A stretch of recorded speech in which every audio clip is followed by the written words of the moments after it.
कबीर गुरु बिनु माला फेरते, गुरु बिनु देते दान, गुरु बिनु दोनों निष्फल है, चाहे पूछो वेद पुराण। कबीर साहब कहते हैं कि गुरु बिनु माला फेरते, गुरु बिनु देते दान, गुरु बिनु दोनों निष्फल है, चाहे पूछो वेद पुराण। चाहे तो आप वेद पुराण से पूछ सकते हैं।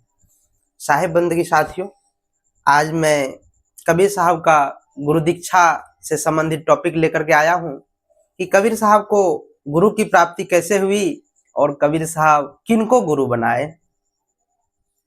एक बार की बात है, जब कबीर साहब उपदेश दे रहे थे तो सभी लोग उन पे उंगलियां उठाते थे कि इनके पास गुरु नहीं है, इनका बात का क्या प्रमाणिकता कि ये सही ही बोल रहा हो, कोई जो ज्ञान दे रहा है तो ये बात सही ही बता रहा हो। इस बात को देखते हुए कबीर साहब मन में निश्चय किए कि अब हमको गुरु बनाना है।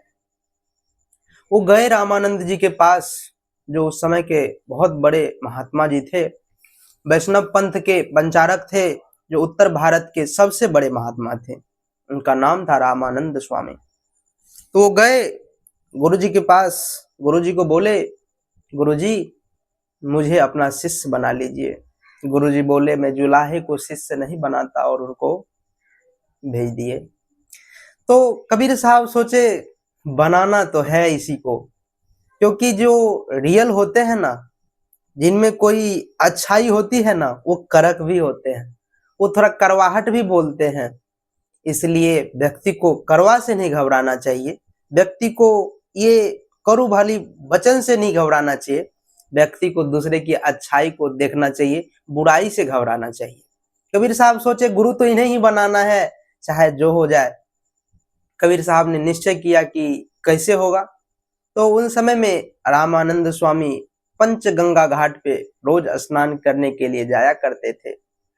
कबीर साहब सोचे अब कुछ न कुछ युक्ति लगानी पड़ेगी, और उन्होंने युक्ति लगाई कि जिस होकर के रामानंद स्वामी नीचे उतरते हैं तालाब में स्नान के लिए, उसी सीढ़ी के नीचे मैं सो जाता हूं। फिर मतलब रामानंद स्वामी आएंगे और कुछ बात बन सकती है। गए और जिस होकर के पंचगंगा घाट पे नीचे उतरते थे रामानंद स्वामी, उतरने वक्त ही कबीर साहब वहां पे पहले से ही जाकर के ब्रह्म मुहूर्त से थोड़ा पहले ही जाकर के सो गए थे। ब्रह्म मुहूर्त कहा जाता है सूर्य उदय से 1.5 घंटा पहले की समय को ब्रह्म मुहूर्त कहा जाता है। ब्रह्म मुहूर्त से भी थोड़ा पहले ही जाकर के कबीर साहब सो गए, निश्चल होकर के। और स्वामी रामानंद जी जाते हैं स्नान करने के लिए, तो धीरे धीरे पैर को नीचे की ओर बढ़ाते हैं सीढ़ी पे। एक बार ऐसा होता है कि रामानंद स्वामी का पैर कबीर साहब के छाती पे पड़ जाता है, और कबीर साहब रोने का थोड़ा बहाना करने लगते हैं, और रामानंद स्वामी को लगता है कोई बच्चा दबा गया हमसे। वो झुके और उठाना चाहे और बोले, राम राम कहो बच्चे, सभी दुख पीड़ा दूर हो जाएगा। यह बात ज्यों ही कहे रामानंद स्वामी और झुके ज्यों ही, तो झुकने के क्रम में अपना सबका भी मूड़ी नीचे हो जाता है। नीचे होने के क्रम में उनका जो गला का एक माला था, वो कबीर साहब के गला में पड़ गया, और कबीर साहब का इस प्रकार से माला ग्रहण हो गया, और गुरु मंत्र यही हो गया कि बोलो बच्चा राम राम, सभी दुख पीड़ा दूर हो जाएगा। इस प्रकार कबीर साहब अपने जीवन में गुरु को प्राप्त किए, और सबसे पहला संदेश यह दिए, ऊंचा ऊंचा सब चले, नीचा चले न कोई, जो सबसे नीचा चले वो सबसे ऊपर होए। वो कहते हैं ऊपर से तो हम गए गुरुजी के पास माला प्राप्त करने के लिए, लेकिन गुरुजी हमको शिष्य नहीं बनाए, लेकिन यहाँ पे हम जब नीचे हो गए तो हमको शिष्य बनाना पड़ा। कोई भी कार्य में आप सबों को भी अगर बाधा आती हो, अहंकार से मत जाइए, अभिमान से मत जाइए, वहां पे समर्पण भाव से जाइए, आपका काम भी सफल हो जाएगा। झुकने से काम बनती है, तनने से नहीं बनता, काम झुकने से बनता है। कबीर साहब कहते हैं इज्जत, अहंकार, अभिमान में जो व्यक्ति रहता है उनका काम कोनो नहीं हो पाता है, कोई काम नहीं हो पाता है। वही व्यक्ति जो इस चीज को त्याग देता है और सबसे नीचे अपने मनोस्थिति को बना लेता है, उनका सब काम हो जाता है। कबीर साहब गए तो थे माला लेने, लेकिन हुआ नहीं। जो काम ऊपर से नहीं हो पाया वो काम सिर्फ झुकने से हो गया, जो मांगने से ना मिला वो सिर्फ झुकने से मिल गया। ये शिक्षा देते हैं कबीर साहब। अगर आपको भी शिष्य बनना है, गुरु के शरण में आना है, तो सर्वप्रथम अपने आप को नीचा मतलब बच्चा समझिए, और बच्चा जिस प्रकार निर्मल होते हैं, स्वभाव के सरल होते हैं, वैसा आप भी बनिए। तब जाकर के आपके भी जीवन में ज्ञान की प्राप्ति हो पाएगी और गुरु की प्राप्ति हो पाएगी। जब चलिए आगे बढ़ते हैं। जब कबीर साहब को गुरु मिल गया और दीक्षा प्राप्त हो गई, तब कबीर साहब समाज की रूढ़िवादियों को बहुत अच्छा से चुनौती देने लगे। समाज की जो कुव्यवस्था थी, समाज में जो आडंबर थी, जो दोनों के बीच तनाव था, हिंदू और मुस्लिम के बीच जो ऊंच नीच जाति के बीच जो तनाव था, उन सब को दूर करने का काम कबीर साहब शुरू कर दिए। कबीर साहब को तो यही करना था और वही करने के लिए वो आए भी थे। थोड़ा सा बाधा ये बन रहा था कि कबीर साहब के जीवन में गुरु नहीं था, जिसके कारण लोग उंगलियां उठाते थे कि इनके जीवन में गुरु नहीं है, इनका बात को कैसे प्रामाणिकता के साथ माना जाए। तो कबीर साहब ने गुरु भी बना लिए। अब शुरू कर दिए कबीर साहब अपना क्या देना, सलाह देना, उपदेश देना।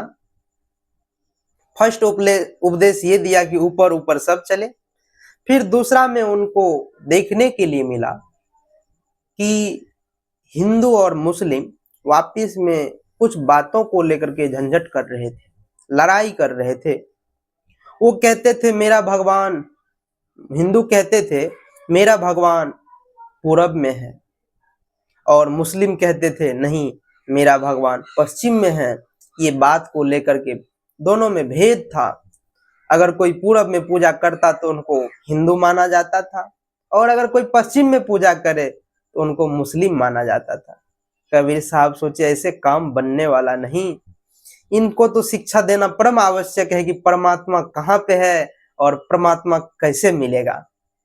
कबीर साहब कहते हैं, फर्स्ट बार कबीर साहब कहते हैं पूरब दिशा हरि को बासा, पश्चिम अल्लाह मुकामा, दिल में खोजो दिल ही माँ खोजो, इहे करीमा रामा।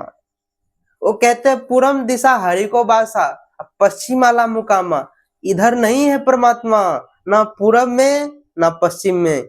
वो कहते हैं दिल में खोजो दिल ही माँ खोजो, इहे करीमा रामा। यहीं पे करीमा भी मिल सकता है, रामा भी मिल सकता है आप लोगों को। आपको पूरब और पश्चिम के नाम पे लड़ाई झगड़ा नहीं करनी चाहिए। वो कहते हैं कबीर साहब कि इस प्रकार से सिर्फ लड़ाई बढ़ेगा, परमात्मा नहीं मिल पाएगा। परमात्मा को प्राप्त करना है तो कहाँ खोजना पड़ेगा, दिल में खोजना पड़ेगा। और अगला में वो कहते हैं अगर परमात्मा को दिल में प्राप्त करना है तो उनके लिए भी तो कोई सीढ़ी होगी ना।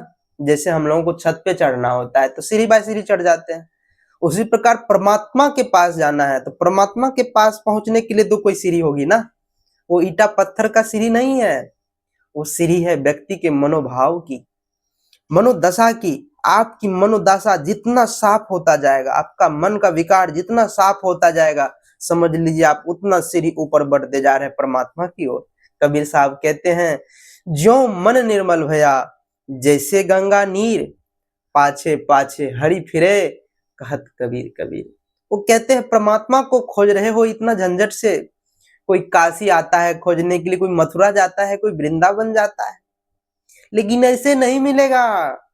उनको खोजने के लिए मन को पवित्र बनाना पड़ेगा। वो कहते हैं जो मन निर्मल भया, जैसे गंगा नीर, जैसे गंगा पवित्र होती है उस प्रकार अगर आपका भी मन पवित्र हो गया, आपको परमात्मा को और प्रभु को खोजना नहीं पड़ेगा। वो परमात्मा स्वयं आपके पीछे पीछे फिरेंगे, आएंगे, कहेंगे मुझे भी अपने साथ में रख लो संत जी, भक्त जी। इसलिए हम लोगों को क्या करना चाहिए, खोजना चाहिए परमात्मा को, कि अपने मन को निर्मल बनाना चाहिए। हम लोगों को परमात्मा को खोजने में फायदा नहीं है, हम लोगों को सिर्फ अपना मन को निर्मल बनाने में फायदा है। और परमात्मा को तो खोजना नहीं पड़ेगा, वो खुद अपना लोगों के पीछे पीछे आएंगे। ये बात सिखाते हैं कबीर साहब।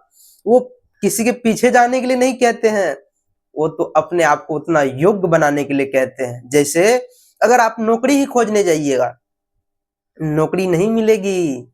आप अपने आप को योग्य बना लीजिए। जो टीचर की एलिजिबिलिटी जो उनकी योग्यता है, उतना आप योग्य बन जाइए। बस टीचर का जॉब आपके कदमों में। कोई दरोगा बनने के लिए पीछे पीछे दौड़ता है कि हमको बना लीजिए, हमको बना लीजिए। खाली व्यक्ति उस योग्य बन जाए, उनकी जो योग्यता है, दौड़ना, रनिंग, कसरत, जितने भी चीजें हैं, ये सब अगर आप अपने अंदर योग्यता संभाल लेते हैं, आपके लिए जॉब फिर कहेगा कि आप बन जाइए। ये बात होती है। व्यक्ति को योग्यता संभालने की आवश्यकता है, ना कि पीछे पीछे दौड़ने की आवश्यकता है। आप कितना दौड़िएगा तो आपको नहीं मिलेगा, और जो व्यक्ति योग्य है उसको बिना दौड़े मिल जाएगा। ये सीख देते हैं कबीर साहब इस दोहा के माध्यम से कि जो मन निर्मल भया जैसे गंगा नीर, पाछे पाछे हरि फिरे, कहत कबीर कबीर। जब हम लोगों को अपना मन पवित्र हम लोगों का हो जाएगा तो हम लोगों के पीछे पीछे हरि आएंगे, हम लोगों को नहीं जाना पड़ेगा। वो अगला दोहा में कहते हैं कि जब व्यक्ति को देखे कि व्यक्ति दुखी है बहुत ज्यादा, और व्यक्ति जब दुख होता है तभी परमात्मा का याद करते हैं कि परमात्मा हमको कष्ट दे दिए, दुख दे दिए। जब सुख रहता है तब व्यक्ति कुछ भी नहीं करता। तो कबीर साहब कहते हैं, दुख में सुमिरन सब करे, सुख में करे न कोई। जो सुख में सुमिरन करे, तो दुख काहे को होई, तो दुख काहे को होई। वो कहते हैं दुख में सिर्फ प्रभु परमात्मा की याद क्यों करते हैं? जब आप लोगों के पास गरीबी आती है तब कमाना क्यों शुरू करते हैं? जब आप लोगों के पास रुपया हो तभी से कमाना शुरू कर दीजिए। तात्पर्य, जब आप लोगों के पास सुख हो तभी से भक्ति शुरू कर दीजिए, तो कभी दुख आएगा ही नहीं। जब व्यक्ति के पास सुख रहता है, व्यक्ति के पास रुपया रहता है, तो तभी नहीं कमाना चाहता है। जब वही रुपया खत्म, वही सुख खत्म, तो व्यक्ति फिर से उनका इंतजाम करने के लिए प्रभु का याद, परिश्रम शुरू कर देते हैं, चिंतित हो जाते हैं। लेकिन व्यक्ति को समय रहते हुए अपना प्रयास करना चाहिए कि दुख आवे ही नहीं, सुख में ही भगवान की भक्ति कर।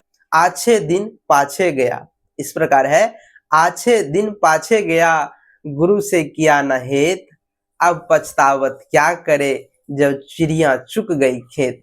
जब चिड़िया चुंग जाएगी, खेत को चूम लेगी, सब दाना सब चूम लेगी, तो फिर आपको पछताने से कोई फायदा नहीं होगा।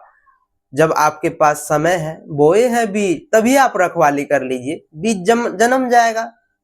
लेकिन अगर आपका सब दाना ही कोई चूम ले, चिड़िया सब जितना बीज आप बोए थे खेत में वो चुन ले, बीज ही ना हो, तो फिर पछताने से क्या फायदा, फिर जोगने से क्या फायदा। इसलिए हम लोगों को समय रहते हुए मेहनत कर लेनी चाहिए, समय रहते हुए प्रभु परमात्मा का भक्ति भजन कर लेना चाहिए। नहीं तो व्यक्ति को अंत समय में पछताना पड़ता है। व्यक्ति को अंत समय में ये पछताना पड़ता है कि पूरा जिंदगी चला गया, लेकिन जो काम करने के लिए आए थे वो नहीं कर पाए। सोचे थे आज नहीं कर लेंगे, कल नहीं परसों कर लेंगे, लेकिन धीरे धीरे दिन बीत गया और आज हम जा रहे हैं इस दुनिया से। उनको पछतावा होती है। कबीर साहब इसी बात को कहते हैं, कल करे सो आज कर, आज करे सो अब, पल में परलय होएगी, बहुरी करेगा कब। वो कहते हैं कल जो करना है वो आज ही कर लीजिए, और जो आज करना है उसको अभी ही कर लीजिए, क्योंकि पल का कोई भरोसा नहीं, पल में परलय हो सकती है। फिर बहुत काम आपका शेष ही रह जाएगा। जो आप सोचे हैं, जो आप ठाने हैं, जो आप लक्ष्य तय किए हैं, वो आपका अधूरा ही रह जाएगा। इसलिए कल पे नहीं टालिए, और आज की काम को कभी पे मत टालिए, अभी तुरंत कर लीजिए, और कल के काम को भी आज ही कर लीजिए, क्योंकि समय का कोई ठिकाना नहीं, पल में परलय हो सकती है। जितना देर में पलक झिपकता है ना, इतना देर में भी परलय हो सकती है। इसलिए कबीर साहब कहते हैं हम लोगों को एकदम निर्भय नहीं रहना है। हम लोगों को ये बात याद रखनी है कि हम लोगों का समय कभी भी पूरा हो सकता है, पल में प्रलय हो सकती है, इसलिए हम लोगों को आज के काम को कल पे नहीं टालना चाहिए। उनके बाद वो कहते हैं कि व्यक्ति सुख और दुख दुनिया से नहीं पाता, अपने आप से पाता है। लोग कहता है कि जो हमको ये दुख दे दिया, कोई कहता है कि हमको वो दुख दे दिया, कोई कहता है हमको बेटा दुख दे दिया, कोई कहता है हमको माँ दुख दे दिया, कोई कहता है हमको पिताजी दुख दे दिया, कोई कहता है हमको दुनिया दुख दे दिया, और दुनिया कहता है ये व्यक्ति हमको दुख दे दिया। लेकिन कबीर साहब कहते हैं ऐसी बात नहीं। कबीर साहब कहते हैं आप ही जाल बनाए के आप फंसे मतिमंद, कहाँ रोग कहाँ औषधि, कैसे होय आनंद। वो कहते हैं कोई आपको दुख नहीं दिया है, आप खुद अपने ऊपर दुख उठा करके लिए हैं। आप ही जाल बनाए के आप फंसे मतिमंद, कहाँ रोग कहाँ औषधि, कैसे होय आनंद। वो कहते हैं रोग कुछ और है, आपको दुख अपने कारण से मिल रहा है, दोषी किसी दूसरे को मान रहे हैं, इसीलिए आपके जीवन का दुख समाप्त नहीं होगा। आपका जीवन का दुख तो तब समाप्त होगा जब आप खुद को दोषी मानिएगा, क्योंकि व्यक्ति खुद ही दोषी होता है, अपने वो जाल बनाता है और अपने उसी में जाकर के फंस जाता है। आप ही जाल बनाए के आप फंसे मतिमंद, कहाँ रोग कहाँ औषधि, कैसे होय आनंद। वो कहते हैं रोग कुछ और है, रोग आप ही हैं कारण, और औषधि लगा रहे हैं दूसरे को कि दूसरा मेरा कारण है, दूसरा सही हो जाएगा तो हम सही हो जाएंगे। लेकिन दरअसल बात यह है आप सही हो जाएंगे तो आपका दुख समाप्त हो जाएगा। दूसरा आपका दुख का कारण नहीं है, आप खुद हैं। जैसे उदाहरण तौर पे दूसरा आपको गाली देता हूं, आप ना सुनिए तो आपको दुख होगा? नहीं होगा। दूसरा आपको कुछ दूसरा आपके बारे में निंदा करता हो, आप उस पर ध्यान नहीं दीजिएगा, आपको दुख होगा? नहीं होगा। वही आप सुन लिए, वही आप उसके बात पे ध्यान दे दिए, टोकारा दे दिए, बकवाद कर लिए, जब खुद आप रिप्लाई दीजिएगा तभी आपके जीवन में दुख आता है। मतलब जाल खुद क्रिएट करते हैं आप, और फिर उसका परिणाम आता है। अब कहिएगा कि जो हमको कोई गलत बुरा भला बुरा कहे तो हम ना कहें, तो इसके लिए आपके लिए एक कहानी है। इस कहानी को सुनिए और समझिए कि हम लोगों को किस प्रकार अपने जीवन में वाणी का महत्व दूसरों से लेना चाहिए, दूसरा से क्या लेना चाहिए और क्या नहीं लेना चाहिए। एक बार की बात है, भगवान बुद्ध किसी नगर से होकर के जा रहे थे। उस नगर में उनके बारे में बहुत सारा अपमानजनक बात कही गई। सभी लोग उनका अपमान किए कि पत्नी को छोड़ करके महात्मा बन गए, राज को छोड़ करके महात्मा बन गए, सोचे कोई काम ना करना पड़ा इसके लिए महात्मा बन गए, अपना दायित्व को छोड़ करके महात्मा बन गए, सोचे बैठे बैठे हमको खाना मिल जाए इसके लिए महात्मा बन गए। मतलब ऐसा सुनाने लगे कि जो लोग हमारा पूजा करे इसके लिए महात्मा बन गए। मतलब ये महात्मा गलत है, और तरह तरह का सुख सुविधा पाने के लिए महात्मा बन गए, अपना फर्ज अपना कर्म छोड़ करके महात्मा बन गए, मतलब ये कायर है। इस प्रकार का बात लोगों ने सुनाना शुरू कर दिया। भगवान बुद्ध शांत रहे, और जब सभी लोगों की बात पूरी हो गई तो कबीर साहब दिए भगवान बुद्ध पूछते हैं कि जो आप लोगों का बात पूरा हो गया क्या? बोले आपको इतना गलत भरा बुरा सुनाए, आपको बुरा नहीं लगा?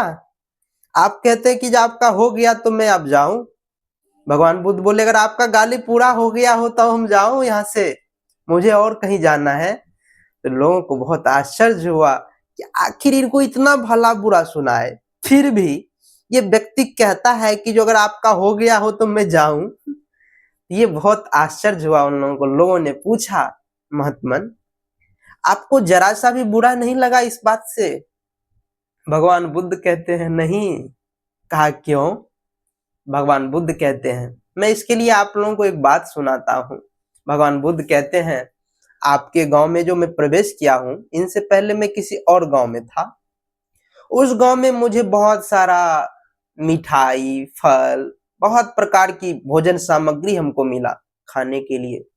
जब मेरा पेट भर गया तो और भी लोग सब फिर भी लेके आया, बहुत सारे लोग थे।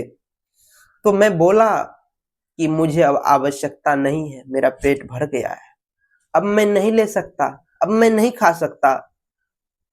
तो सभी लोगों को वो सामग्री फिर से मैं लौटा दिया कि मुझे अब नहीं चाहिए, मेरा पेट भर चुका है। वही काम मैं यहाँ पे भी किया हूँ कि मेरा स्वभाव, मेरा माइंड, मेरा विचार, मेरा लक्ष्य पहले से भरा हुआ है। मुझे किसी और की उपदेश की आवश्यकता, अब इस प्रकार की उपदेश की आवश्यकता हमको नहीं है, क्योंकि मैं जानता हूं व्यक्ति स्वयं के कर्म से फल को प्राप्त करता है। और आप लोग जो मुझे दे रहे हैं ये गाली, मैं इसे लिया ही नहीं। मुझे तो पहले से ही मेरा अंदर आत्मा, मेरा माथा फुल है ज्ञान से, इसलिए मुझे ये नहीं चाहिए। मैं ये चीज आप ही को लौटा दिया, इसलिए मुझे इससे कोई दुख नहीं हुआ। भगवान बुद्ध यहाँ पे सिखाते हैं, महात्मा बुद्ध यहाँ पे सिखाते हैं कि जब आपको कोई बिना जरूरत का सामान दे तो आप उन्हीं को लौटा दीजिए, क्योंकि जब आप उस सामान को भी ले लीजिएगा, जैसे कोई कचरा दे आपको और उसको आप क्या करते हैं, ले लेते हैं? नहीं लेते हैं। जैसे आपको कोई व्यक्ति सांप उठा के दे दे, लीजिएगा? आफत है ना, आफत का घर आप नहीं लेते हैं। उसी प्रकार ये गाली क्यों ले लेते हैं आप? कोई अगर देता है, कोई आपको निंदा करता है आपका, वो निंदा क्यों ले लेते हैं आप? मत लीजिए, ये सब नुकसानदायक है। और ये बात सिखाती है, आप अगर कोई चीज लेते हैं तब उनसे दुख होती है, ना कि कोई चीज देना चाहता हो लोग उनसे दुख हो जाता है। लोग देना चाहे अगर आप ना लें, उनसे दुख नहीं होती, उनसे जीवन में दुख नहीं आती। व्यक्ति खुद अगर उठा के ले लेता है, कोई देना चाहा आप ले लिए, कोई एक गाली कहा आप ले लिए उठा के उनका गाली, फिर आप भी दे दिए। बदला चलने के चक्कर में धीरे धीरे लड़ाई इतनी भी बढ़ जाती है कि दोनों एक दूसरे को खत्म कर देते हैं। ऐसा मत कीजिए। आध्यात्मिकता और कबीर साहब ये सिखाते हैं कि कोई दूसरा नहीं आपका दुख का कारण आप स्वयं हैं। चलिए अगला दोहा ये है कबीर साहब का। कबीर साहब कहते हैं कि महात्मा तो सब बन जाते हैं और माया का बखान तो सभी करते हैं कि महात्मा वो जो माया से निवृत्त हो, माया से बाहर हो। लेकिन माया है क्या, ये बात भी जाननी चाहिए ना। ये बात बताने के लिए कबीर साहब कहते हैं, माया माया सब कहे, माया लखे न कोई, जो मन से ना उतरे, माया कहिए सोए। माया माया सब कहे, माया लखे न कोई, जो मन से उतरे नहीं, माया कहिए सोए। जो व्यक्ति के मन से नहीं उतरता उनको माया कहा जाता है। माया माया तो सब कहता है कि जो मैं घर छोड़ दिया तो माया को छोड़ दिया। कोई कहता है हम मठ पकड़ लिए तो माया को छोड़ दिए। कोई कहता है हम मठ भी छोड़ दिए, हम रामता में है तो हम वो भी माया को छोड़ दिए। लेकिन दरअसल माया को छोड़ना है कि अपने मन में कोई भी बात को स्थान मत दीजिए। अपने मन में ना अहंकार को स्थान दीजिए, ना अभिमान को स्थान दीजिए, ना किसी के गलत बात को स्थान दीजिए। इसी को कहा जाता है माया से निवृत्ति। माया को छोड़ना, कोई भी चीज के प्रति आसक्ति को धारण करना ही माया को धारण करना है, और किसी दूसरे की आसक्ति को अपने मन में स्थान ना देना। जैसे हमें धन की आसक्ति, हमें धन ढेर सारा मिल जाए, इस प्रकार की अगर आसक्ति है, मुझे सुख ढेर सारा मिल जाए, ये एक आसक्ति है। अगर ये सब आसक्ति को हटा देंगे, इस चाहना को हटा देंगे, आपका जो कर्म है, आपका जो धर्म है वो आप कर रहे हैं, तो समझ लीजिए आपके जीवन से माया अलग है। अगर आप महात्मा भी हो गए हैं, आश्रम पर भी हैं, या रामता में ही हैं, आप घूम ही रहे हैं, आप सत्संग ही कर रहे हैं, लेकिन आपके मन में अगर कोई भी चीज को पाने की आसक्ति और बहुत ज्यादा उसके लिए व्याकुलता है, उनके लिए त्रास है, उपवास है, तो समझ लीजिए आपके अंदर माया है। अगर आपके अंदर ये सब चीज नहीं है तो समझ लीजिए आपके अंदर माया नहीं है। कबीर साहब कहते हैं माया माया सब कहे, माया लखे न कोई। माया उसको कहना चाहिए जो मन से ना उतरे, माया कहिए सोए। जो मन से ना उतरे, माया कहिए सोए, माया उसको कहा जाता है। इसलिए व्यक्ति को अपने जीवन में अगर मुक्ति पाना है तो व्यक्ति को अपने जीवन से आसक्ति को भगाना पड़ेगा, और तब जाकर के मुक्ति मिल पाएगी। वो कहते हैं वाणी में बहुत बड़ी शक्ति होती है। कबीर साहब अगले पंक्ति में दोहा में कहते हैं कि व्यक्ति को बोलना बहुत सोच समझ के चाहिए। वो कहते हैं ऐसी वाणी बोलिए मन का आपा खोए, औरों को शीतल करे आपहु शीतल होए। वो कहते हैं वाणी वैसे नहीं बोलना चाहिए, कहा वाणी ऐसी बोलिए मन का आपा खोए। आपा मतलब होता है व्यक्ति के अंदर का अंधकार, व्यक्ति के अंदर की बुराई, व्यक्ति के अंदर का अहंकार। अहंकार को खो करके मतलब समाप्त करके बोलिए, जिनसे कि दूसरों को भी बढ़िया लगे सुनने में, क्योंकि दूसरों को भी अहंकार पसंद नहीं होता। किसी को अहंकार पसंद नहीं है, किसी को झूठ पसंद नहीं है, किसी को गाली पसंद नहीं है, किसी को ये सब चीज पसंद नहीं है। इसलिए व्यक्ति को कैसा बोलना चाहिए? वाणी ऐसी बोलिए मन का आपा खोए। मन में जो अहंकार है, मान है, छल है, क्रोध है, द्वेष है, ये सब चीज को हरा करके मतलब समाप्त करके बोलिए। और तब जाकर के जो आप कुछ भी बोलिएगा तो लोगों को शीतल लगेगा और आप भी अंदर से शीतल हो जाइएगा। आप भी अंदर से हर वक्त शांति को फील कर पाइएगा।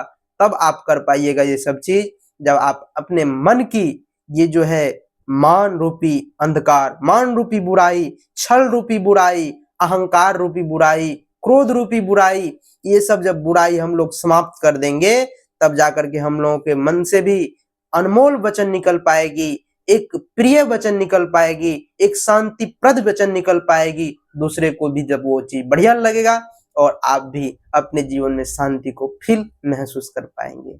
कबीर साहब अगले पंक्ति में कहते हैं कि व्यक्ति तपस्या करता है, माला फेरता है, बहुत पूजा पाठ करता है, लेकिन इस तपस्या से, इस माला जाप से, इनसे भी सबसे बड़ी चीज जो है वो ये है, व्यक्ति को सच बोलना चाहिए।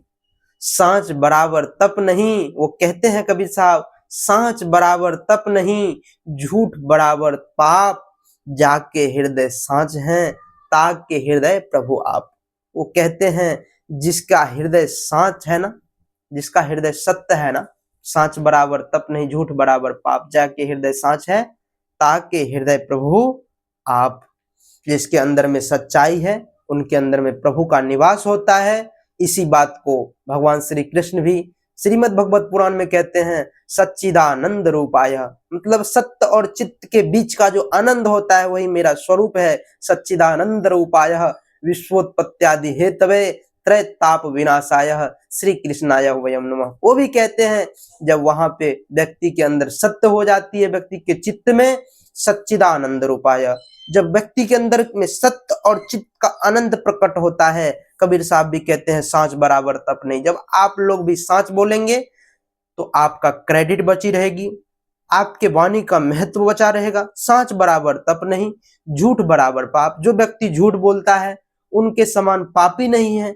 सांच बराबर तप नहीं, झूठ बराबर पाप, जाके हृदय सांच है, ताके हृदय प्रभु आप। जिसका हृदय सच्चा है, जिसका हृदय पवित्र है, उसके हृदय में प्रभु का निवास होता है और उनके जीवन में हर वक्त खुशहाली, हर वक्त व्यक्ति के जीवन में शांति, व्यक्ति के जीवन में प्रसन्नता रह पाती है। ये सब चीज सब तब संभव हो पाता है जब व्यक्ति के जीवन में सच्चाई का निवास होता है। इसलिए आप लोग भी इस शिक्षा को धारण करें और कबीर साहब की ये जो कुछ शिक्षाप्रद दोहा है इनको अपने जीवन में धारण कर अपने जीवन को भी सुंदर बनाएं, निर्मल बनाएं। अभी जो आप दुख से व्यथित हैं, धीरे धीरे उनकी जीवनी को सुन करके, धीरे धीरे उनके उपदेश को सुन करके अपने जीवन को निर्मल बना करके, अपने मन को निर्मल बना करके अपने आप को मुक्ति की रास्ते पे अग्रसर करें।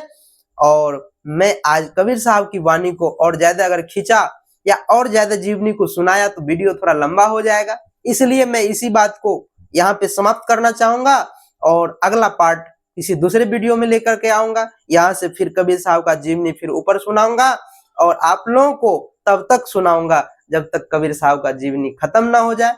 वैसे उसका जीवनी सुना पाना असंभव है, लेकिन जितना हो पाता है, जो चीज हम लोगों के जीवन में ये है कि धारण करने से हम लोगों का जीवन चेंज हो जाए, हम लोगों का जीवन दुखी है तो सुखी में बदल जाए, अशांति है हम लोगों के जीवन में तो शांति में बदल जाए, हम लोगों के जीवन में अगर दुख है तो सुख में बदल जाए, अगर पीड़ा है हम लोगों के जीवन में तो राहत में बदल जाए। उस प्रकार का कुछ जीवनी को सुनेंगे, कुछ उपदेश को धारण करेंगे और अपने जीवन को क्या बनाना है? सुखी बनाना है, शांतिप्रद बनाना है और मुक्ति की ओर ले जाना है। अगर आप लोगों को ये वीडियो अच्छी लगती है तो हम ये आशा करते हैं आपसे कि हमारे वीडियो को तब लाइक कीजिए और इस वीडियो को शेयर कीजिए उस व्यक्ति के पास जो व्यक्ति आध्यात्मिकता को जानता हो या चाहता हो, जिन्हें अपने जीवन को अच्छा बनाना हो, जिन्हें आध्यात्मिकता को धारण करना हो और अपने जीवन में सुखी को लाना हो, शांति को लाना हो, जो व्यक्ति ये सब चाहता हो उसके पास इस वीडियो को शेयर कीजिए। और अंतिम तक वीडियो देखने के लिए आपका बहुत बहुत धन्यवाद। इन्हीं चंद शब्दों के साथ मैं वाणी में लेता हूं विराम। सभी के चरणों में त्रेबान साहे बंदगी प्रणाम।